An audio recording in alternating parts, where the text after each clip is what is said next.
I can't sleep, and it's already 3:57, and I need to be up at 4:30 because I'm going to visit my family for the Easter.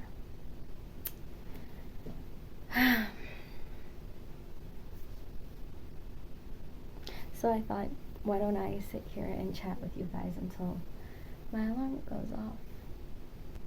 I feel like insomnia is gonna drive me crazy eventually. Like, I barely have more than 5 hours of sleep. I've barely had 5 hours of sleep in the past couple of days, and I'm surprised that I'm actually still sane. Yeah. But anyway, I was hoping to sleep early today. Well, yesterday, considering the fact that I didn't have that much sleep yesterday, I only slept for like 4 hours. So I've been up since yesterday at 10 a.m. and it's 4 o'clock the next day. It's so funny because with insomnia, like, I don't even know what day it is. I feel like I sleep twice in a day, you know? And at the same time, I feel like I skip some days. And like, I'm always confused about what day it is. Like, how is it already Friday? I thought it was Wednesday, because that's the only time I remember going to sleep. And yeah, I'm actually contemplating on going to the hospital to get prescriptions. Contemplating. But I want to try to get a normal sleep schedule without medication, without the help of medication. So yeah, I'm gonna give organic methods a chance.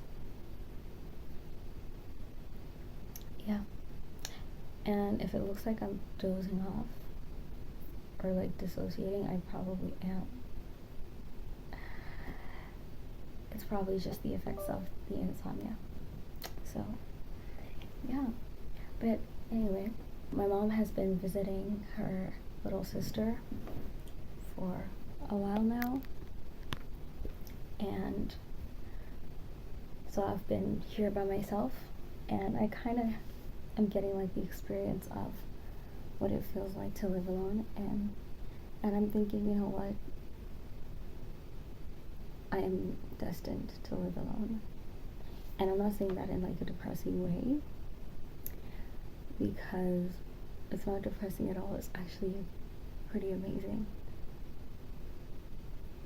And I think the insomnia doesn't drive me that crazy because I am alone. So nobody's expecting me to be up at a certain time.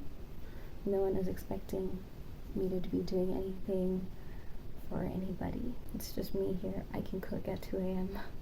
I tend to get hungry at midnight more than I do during the day, but lately I've been so hungry, and I'm wondering if it's because of the vitamins that I've started taking, because I've started taking some vitamin C and collagen to heal my skin, because I really damaged it.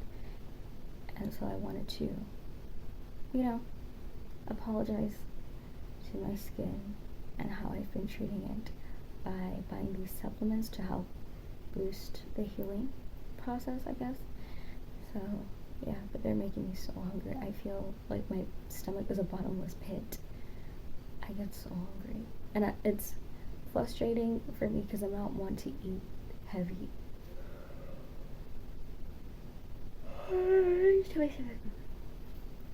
I'm not one to eat heavy, you know, like, the only time I would want to have heavy meals, it's either when I'm ovulating or when I'm actually menstruating, like now. And I'm so hungry. I feel like I ate too much. I feel like I ate like 3 times in the span of a few hours. Or maybe I'm just not aware of how fast time flies. Like, that's one thing I'm very frustrated with myself about. I only realize I'm hungry when I'm starving. Like, when my stomach feels like it's starting to eat itself. Like, I don't notice that I'm hungry until it gets that bad. And it's so frustrating because now I'm making food and I'm trembling like a leaf, or I have a headache, or I feel dizzy, and it feels like complete torture. Like, I hate that feeling. And the way I've been eating so much, it made me so tired of eating itself. Like, I just wish we had the option to eat or not as human beings. Like, because it's tiresome. And I love food, don't get me wrong, I love food, but I've been so hungry lately, I'm just tired of eating. The act of chewing, it's just a lot. It's draining me. But yeah. This is Gumi, by the way. He's my emotional support pet. And I love him. He gives the best hugs, honestly. Really does give the best hugs. But yeah, I think living alone is like the best thing in the world. Honestly, there's so much freedom, so much peace. You know, everything I'm doing is at my own pace. And it may sound selfish, but I really find it very uncomfortable to be considerate of other people. And the only reason why I find it uncomfortable is because with my experience with living with a lot of relatives, it's like only you're meant to be considerate and nobody else has to. And I do feel bad as well because I know how it feels to have someone like disrespect your space, disrespect your privacy, disrespect your peace. And so I'm always reluctant to do certain things. Like, for example, singing. I would often be very reluctant to do my vocal training exercises because they're loud, they're weird, and I don't want to inconvenience anybody. But you'll find other relatives, like, as soon as they wake up, they're playing music really loud. They don't care if nobody else is awake yet, or if a few people are still asleep. As soon as they wake up, you start hearing the windows vibrating and stuff. So I'm just like, well, dang, I wish I could be that unbothered. But I don't like to do to people what I would hate to be done to me. That just pissed me off. It pisses me off so bad. Like, so I can't even do I can't get back at that person because I hate it. You know, knowing how much I hate it, why would I put someone through the same thing? You know? Yeah. It's crazy. I do look tired, and I probably do sound tired, but I'm not tired. I feel like I'm gonna pass out though. I don't know how to explain it. My brain is wide awake. But I feel like I just want to sit here in dead silence and just be. But I can't, because now I have to get up. I have to wake up. And luckily I'm already packed. I'm already packed and stuff, so all I really need to do is get dressed and eat. And I plan on having a very hearty breakfast of a mayonnaise sandwich with bologna, cucumber, and smoked Vienna, and yogurt or juice. I think yogurt. I think I'm gonna go for the yogurt. Yeah. But anyway, back to living alone. Oh, and like part of discovering who I am, I feel like this year I've been more comfortable with embracing who I really am and the things that I really like, and just, you know, expressing myself. And getting this guy over here is one of those things. I've always wanted a teddy bear. I've always asked my mom for a teddy bear I think ever since I got the courage to, but my mom was always like, no, you're too old for that, you're gonna get that with your own money and all that stuff. So she wouldn't buy me a teddy bear, and I finally had enough money to get myself a teddy bear. He cost about 300 and something rand, so that's like my allowance money. So yeah, but he's so worth it. He's so worth it. It helps me so much when I'm experiencing mental breakdowns. I tend to have those a lot. Like, my brain is so used to dissociating that I don't know that I'm not okay until I just break down all of a sudden. you know, it's like my body's always so tense that it's not willing to release. And it's almost like I can predict my breakdowns now, because especially if a lot of the times I've noticed that if I'm singing and dancing and just moving around, by the end of it, my heart is just going to be so heavy and so painful, to the point where I just want to weep nonstop. And I realize, dancing and singing are healing to the body. It releases tension, it relaxes the body, So I think whenever I'm singing and dancing, my body, my mind, and my heart and my spirit just feels free. And because she feels free and she feels safe and happy, she feels like this is the perfect time to release any pain that is in the body. And that's why I end up having these breakdowns. And I feel like, that just makes sense. So, and every time I do have these breakdowns, I just pound at my chest, because I'm so used to resisting tears and emotion that for a very long time I could not cry, no matter how desperately I wanted to. It's like I could feel the pain, but it's just buried down my throat, and I really want to let it out, but I can't. And it happened so often that I became really numb, and it kind of scared me, because I was like, am I a psychotic? Am I a psychopath? Why don't I have any emotions? Am I real? Do I even exist? Because I always feel like a dead man walking, and I always have an existential crisis. I still do, but now I'm more in tune with my emotions than I've ever been before. And yeah, I realized that I am a dark feminine. And the light feminine is like my inner child. Every time I feel like my inner child wants to communicate with me, I would do things that little me always loved. Little me was a Hello Kitty fan. She loved pink, she loved purple, she loved Barbie. And I remember there was a time where I would watch Barbie movies and series. And I realized that that is my inner child. The one who loves the unicorns, the rainbows, all these beautiful pastel, bright colors. That's her. She loves those. But the adult me is more of a dark feminine. She's not a light feminine. And yeah, I think I'm in the process of healing my light feminine side while tapping into and growing into my dark feminine. I think that's just the adult version of me. She makes sense to me. Yeah. And the colors that express my dark feminine are black and red and dark green. I love dark green, forest green.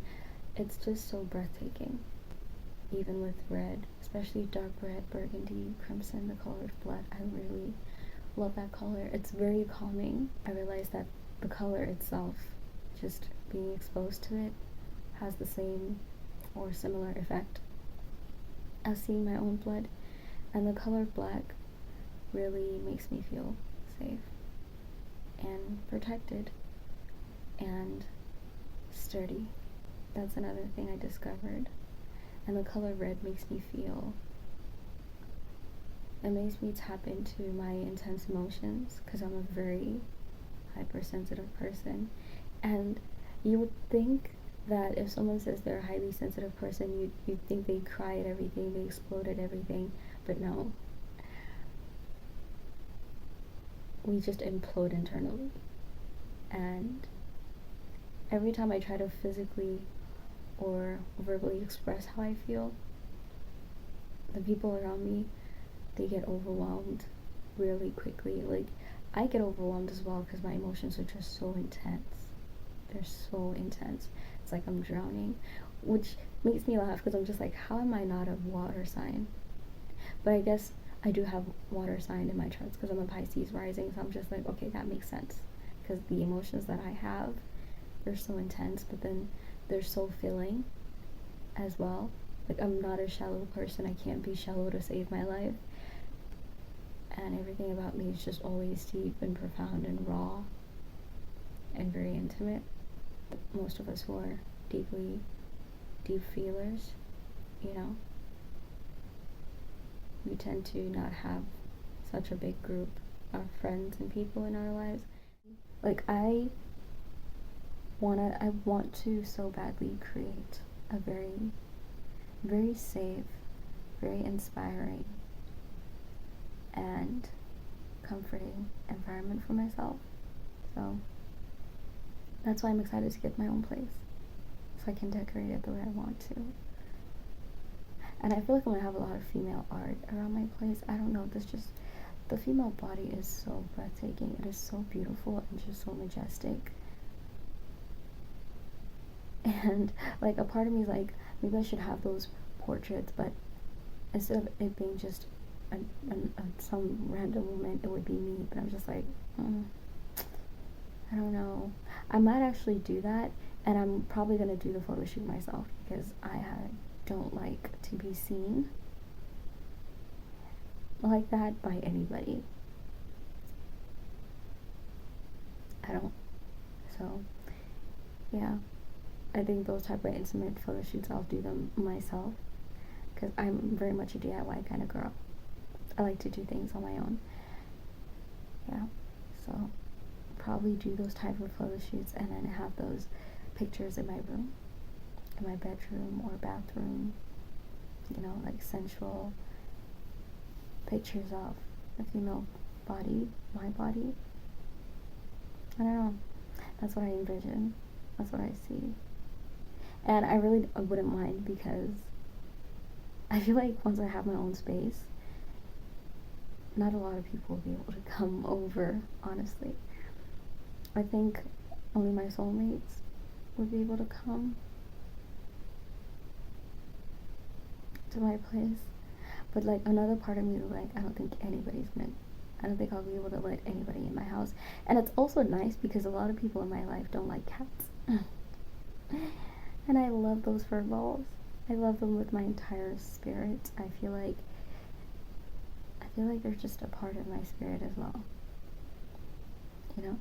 And it's funny because I feel deeply connected to cats and I feel deeply connected to snakes spiritually. And it's funny because they hate each other, don't they? Is that even true? Because a cat hisses exactly like a snake and they have similar eyes as well. And they're fast. But they're enemies. Which is crazy. But I resonate with both animals. Spiritual. I'm very curious about who my partner would be or if I'll ever have a partner. For some reason, I'm certain that I'll have one, even though anyone around me, when they're just like, dude, I don't see you in a relationship at all. Like, you're just too strange of a being. Like, even my twin brother always says, bro, if you ever get married, anybody that can handle you, I'm buying them a house. Whoever marries you, I am getting them a car, I'm getting them a house. That's what my twin brother and his best friend would always say. And every time his friends would, like, when they meet me for the first time and they get interested, my brother would laugh. He wouldn't even worry or care. Every time I'm around a guy, he wouldn't even flinch because he knows that I am not interested. It even got to the point where some of my friends and some of the people close to me thought I was a lesbian. And actually, I don't know. I mean, I find both men and women attractive, but not enough to, like, be in a relationship with them. I just acknowledge their beauty. You know, I'm a Libra. Okay, I admire beauty in all its forms. So just because I think you're a very attractive woman or a very attractive man to the point where I just want to stare at you and admire you for hours, I'm not thinking about wanting to mate with you and marry you and have your children. No, I'm not thinking such. You're just so beautiful and so breathtaking that I just want to stare at you and just admire you and just watch you. It sounds weird, but like that's just how I am. But because I know it's weird, I try not to show it. And I try not to express that. Because I feel like you'll be weird. Imagine I meet you and we're talking and you laugh and you have one of the most breathtaking smiles I've ever seen and you just see me staring at you. staring at you in awe, and you look at me and you're like, what? And I was just like, you are a very, very beautiful woman. Like, you are a very, very beautiful man. And I mean that genuinely. I'm not flirting. I'm not trying to sleep with you. I'm not trying to date you. But how are you going to believe that to be true? I mean, how are you going to believe? I wouldn't believe you. I wouldn't believe me. If someone told me that, I'd be like, you're trying to get in between my legs, and that's not going to happen. Back the hell up. Like, that's how I'd react. So I'm always skeptical about complimenting people, because I don't compliment you regularly. Like, oh, you're so adorable. I'm like, wow, you have the most breathtaking smile in the world. Like, your smile heals me. I wish I could just have a recording of the sound of your laugh, because it's just so healing to me. And I mean this genuinely, and I mean this platonically, not sexually, not romantically, just, you know. But yeah, anyway, it's been 30 minutes of talking, and what time is it? It's almost 4:30, so I'm gonna make that breakfast of mine and get ready to go see my family. It was nice talking to you, darlings. I don't know, I want to call you guys my sweethearts. I mean, in the group channel that I created for us, it's called Kansani's Sweethearts, because, yeah, that's what I want to call you guys, my sweethearts. That's cute, right? I love that name for us. I love that name for you guys. Sweetheart. I feel like it's a very endearing name. I was contemplating between sweethearts and darlings, and there's one other name that starts with a K, and I wrote it down somewhere. Hold on. Don't look at my ass, okay? I'm on my period, so don't look at my ass. I wrote it down somewhere. It's a name in Swahili, which is perfect because it's African, and it starts with a K, and my name is Kansani, so I thought it would be cute to have names that rhyme. Yeah. Yeah, I'm curious as to where I wrote it down. This is like my little, oh, here it is, Kendi. It's Kendi, and it means loved one. I'm thinking I'm gonna call my YouTube subscribers sweethearts, and then when I become a successful artist, the fandom name will be Kendi. You guys will be Kendis, because it means loved ones in Swahili. But you'll be Kansani's Kendis. Isn't that cute? Yeah. So that's the fan name. That's the fan base name. That's the name of my fandom. Kendi. I'm already excited, and I don't even know when this is gonna happen. Kendi. I love that name. Okay, sweethearts. Thank you for staying with me, staying up with me. I'll see you guys later. I'll see you guys soon.